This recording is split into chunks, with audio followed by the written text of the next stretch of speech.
Donc vous venez de passer la partie pratique, désormais c'est la partie orale et selon le référentiel, on va vous poser des questions sur le handicap. Alors, je vais vous poser la première question. Comment respectez-vous l'intimité et la pudeur d'une personne souffrant d'un handicap moteur? Je regarde s'il y a par exemple il y a du vis-à-vis, je tire les rideaux. Oui. Ensuite, je lui demande si ça ne la gêne pas que je l'aide à se déshabiller. Là, pour la toilette. Pour la toilette. Alors, si ça ne la gêne pas, je commence à faire des gestes bienveillants. Oui. Je ne suis pas brusque. Je commence à lui dire, je vais commencer par enlever le haut. Si nous sommes dans une salle de bain, je ferme la porte de la salle de bain. Oui. Si dans la salle de bain il y a des fenêtres, je tire les rideaux. Oui. Mais parfois, par exemple, là, dans mon expérience actuelle, on fait la toilette dans la salle à manger. Parce que son lit médicalisé est dans la salle à manger. Et son handicap ne lui permet pas de se déplacer. Son handicap ne lui permet pas de se déplacer. Oui. Et elle a des grandes vitres et on voit, il y a du vis-à-vis. D'accord. Donc Donc là, je tire les rideaux. vous la déshabillez. Je Et les pour la déshabille. toilette, comment Alors, vous faites pour respecter sa pudeur? Oui, je commence par laver le haut. Oui. Donc j'enlève le haut, tout ce qu'il y a en haut, Oui, je lui oui, enlève. oui. Bon. Et je prends donc un gant de toilette. Là, elle est déjà Elle est déshabillée. déjà déshabillée. Vous lui faites la toilette du haut, qu'est-ce que vous faites du bas? Alors, d'abord j'enlève le haut. Oui. Et le bas, Elle est je lui déshabillée. laisse le bas. D'accord. Je fais d'abord Ok. la toilette du haut. Une fois que la toilette du haut est finie, je lui remets des vêtements propres. D'accord. Ensuite, je fais le bas. Ok. Très bien. Donc vous respectez sa Je pudeur. Très bien. respecte sa pudeur. Ensuite, Prochaine question. Du coup, on a parlé du handicap physique, du handicap moteur. Par rapport au handicap mental, qu'est-ce que vous pouvez proposer comme activité Si la personne peut quand même communiquer, parce que même si on a un handicap mental, on peut aussi communiquer. Je lui demande ce qu'elle aime faire, ce qu'elle fait habituellement pour ses activités. Très bien. Si, une fois qu'elle m'a dit je fais telle ou telle activité, je lui demande si on peut en faire ensemble.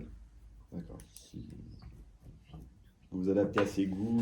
Je m'adapte à ses goûts, oui, je m'adapte à ses goûts Et à ses capacités aussi. et à ses capacités. Tout à fait. Je Très bien. m'adapte. Très bien.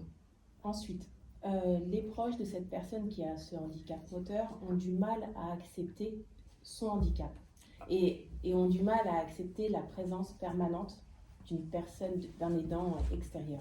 Comment vous vous adaptez? Je me fais le plus discret possible. Oui. Et même pour communiquer, je peux utiliser par exemple une ardoise avec une craie ou un téléphone, envoyer un SMS. Ok.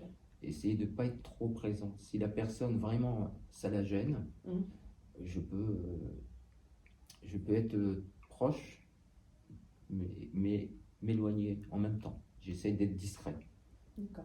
et lui demander si elle a besoin de moi, elle peut m'appeler. Ok. Très bien. Une personne qui souffre d'un handicap psychique, chez qui vous intervenez, ne veut plus sortir. Comment vous réagissez? Tout d'abord, pour moi, je lui demanderai la raison pour laquelle elle ne veut plus sortir. Très bien. Est-ce qu'elle a vécu un traumatisme? Voilà, j'essaie d'en parler avec elle. Si rien ne marche, je peux lui proposer de voir des professionnels D'accord. qui pourront l'orienter. Peut-être essayer de comprendre pourquoi elle ne veut plus sortir. Si elle ne veut pas me le dire, eh bien je comprends. Et je lui dis, rapprochez-vous d'un service spécialisé qui pourront vous aider, parce que sortir, c'est très important. Rester à la maison toute la journée, sur le fauteuil, regarder la télé, il faut essayer d'avoir une vie sociale, même quand on a un déficient psychique. Le handicap, est-ce qu'il est toujours définitif? Pour moi, je ne crois pas. Moi, j'ai connu dans mon expérience quelqu'un qui a eu une sclérose en plaques, diagnostiquée sclérose en plaques suite à un AVC. Et cette personne, quand on lui a dit qu'elle avait une sclérose en plaques, la personne, elle s'est vue en fauteuil roulant, elle s'est vue handicapée. Et c'est vrai que l'AVC, justement, l'a handicapée. Et on a vu cette personne évoluer, justement, combattre. La sclérose en plaques. Non, en fait, c'est suite à un AVC. D'accord. D'accord. L'AVC l'a affaibli, Ok. a touché toute une partie D'accord. et l'a handicapé. Ok. Et on a découvert une sclérose en plaques, D'accord. malheureusement. D'accord. Et la personne, petit à petit, en faisant du sport, en mangeant, en dormant bien, en ayant toujours une vie sociale, et elle a réussi petit à petit à s'en sortir. Ah bah, c'est très bien. Et aujourd'hui, ben, elle est Après, plus... le handicap peut ne pas être aussi lourd. Alors, ça peut être une jambe cassée, oui, un ça bras peut- cassé. Oui, Ça peut être vraiment Ça peut être- temporaire. ça peut être Et temporaire. pas aussi grave que. Mais je pense pas qu'un handicap est définitif. Voilà. Je pense Ça- pas. tous les handicaps ne sont pas définitifs. Tous les handicaps ne sont pas Voilà. définitifs. Ok. Tout à fait. Ensuite. Ensuite, quelle est la structure qui traite des personnes en situation de handicap?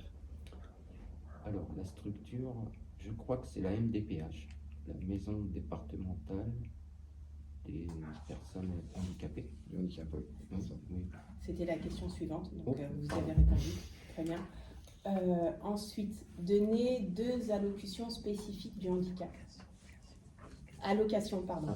Alors, Donner 2 allocations. Vous voyez, moi aussi, je fais des erreurs. Il y a- Donner 2 allocations spécifiques du handicap. alors, par exemple, pour une personne âgée Alzheimer, il y a l'aide personnalisée à l'autonomie ou l'allocation personnalisée à l'autonomie, l'APA. C'est ça. Et puis, il y a la prestation compensatoire du handicap, qui est la PCH. La PCH, c'est très intéressant parce qu'elle permet justement de, par exemple, placer dans une salle de bain des outils pour aider la personne handicapée. C'est compensatoire. C'est très bien. Et la PCH et l'APA. Très bien. Pour un enfant en situation de handicap, où est-ce qu'il peut aller avant l'âge de 6 ans? Il peut aller en crèche, même s'il est handicapé. Ça dépend de son handicap, mais je pense qu'il peut aller en crèche. Ou alors il y a des structures aussi, les IME. Ouais. Oui, les IME. J'étais pas sûr, mais C'est les ça. IME, d'accord. Et puis il y a d'autres structures, justement, il y a d'autres structures, je me souviens plus des noms. Et les IME, est-ce que vous avez la définition de l'acronyme? L'acronyme IME, on me l'avait dit.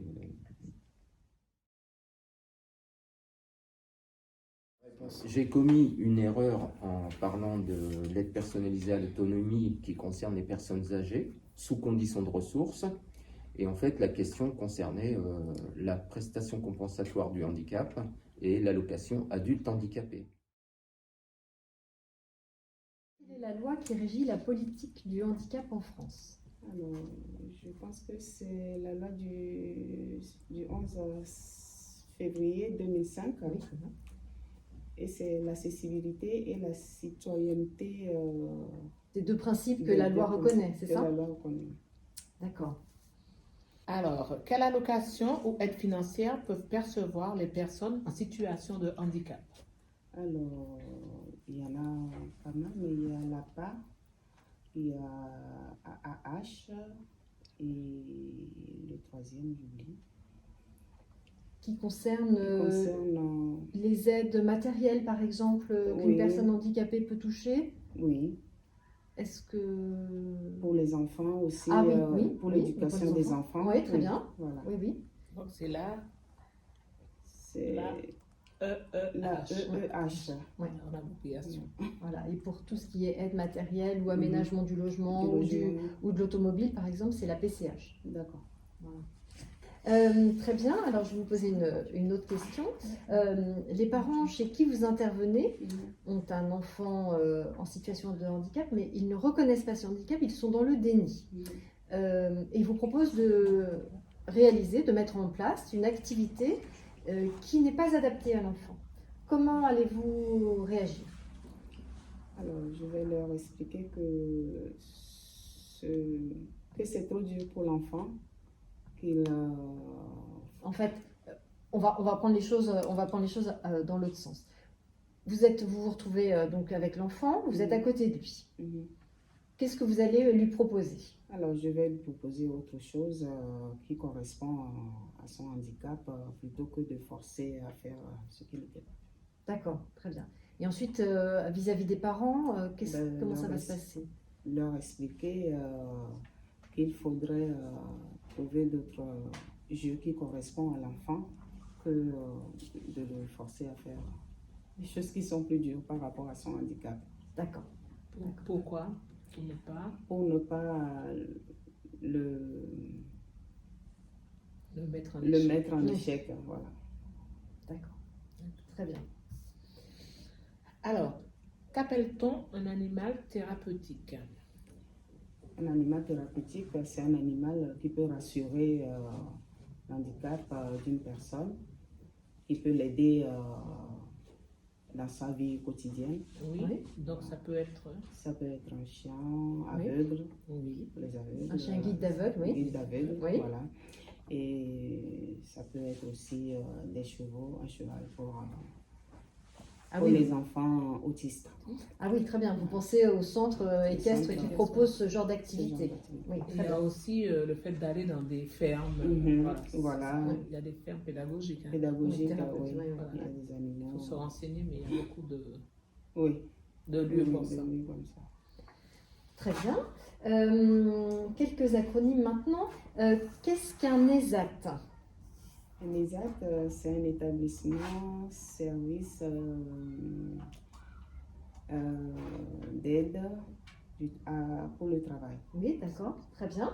Et un FAM? Femme, foyer d'accueil, alors médicalisé. Très bien, parfait. Alors, c'est vrai qu'il y a d'autres types de structures qui peuvent accompagner les personnes en situation de handicap. Vous avez les CESAD aussi, qui sont des services d'éducation et de soins spécialisés à domicile, en plus donc, des structures que vous avez déjà citées. Pour l'intégration scolaire des enfants. Notamment, oui, entre autres. Voilà. Alors, une autre petite question, une dernière, et on va vous laisser partir. Citez-moi 3 types du handicap. Alors, il y a le handicap sensoriel, Oui. Mhm. il y a le handicap mental Oui. et les maladies invalidantes.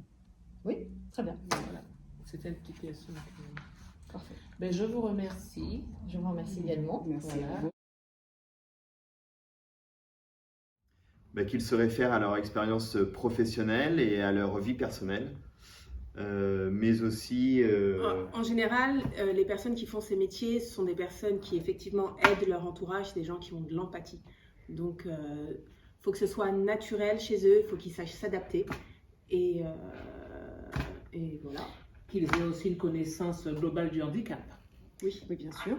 Et puis, lors de l'entretien, si jamais ils n'ont pas compris la question ou qu'à cause du stress, ils ont des difficultés à répondre, qu'ils n'hésitent pas à demander au jury de reposer la question ou de reformuler la question.